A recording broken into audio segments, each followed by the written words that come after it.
السلام علیکم سامعین، 13 شوال المکرم اور 23 اپریل ہے۔ خبر کا عنوان ہے ایران اور سعودی عرب کے درمیان 9 سال بعد تعلقات بحال ہونے جا رہے ہیں، اور ان تعلقات کی بحالی کے بعد 24 گھنٹے پہلے ایران کا ایک گروپ عمرہ کرنے کے لیے سعودی عرب پہنچ گیا ہے۔ خبر تفصیل سے سنیے۔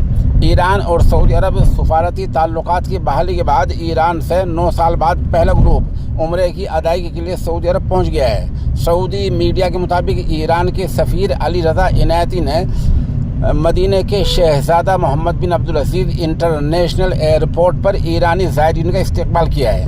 اس موقع پر دونوں ممالک کے دیگر اعلیٰ حکام بھی ایئرپورٹ پر موجود رہے۔ ایرانی زائرین کا گروپ عمرہ ادائیگی کے لیے مکہ جائے گا۔ مدینہ منورہ میں صحافیوں سے گفتگو کرتے ہوئے ایرانی سفیر نے کہا، زائرین کے داخلے کا طریقہ کار بہت ہی آسان ہے۔ ہم ایرانی زائرین کو ایسا موقع فراہم کرنے پر سعودی عرب کے حکام کا شکریہ ادا کرتے ہیں۔ انہوں نے ایرانی زائرین کی آمد کو ایران اور سعودی عرب کے تعلقات کو مزید بہتر بنانے کے عمل میں ایک اہم قدم قرار دیا۔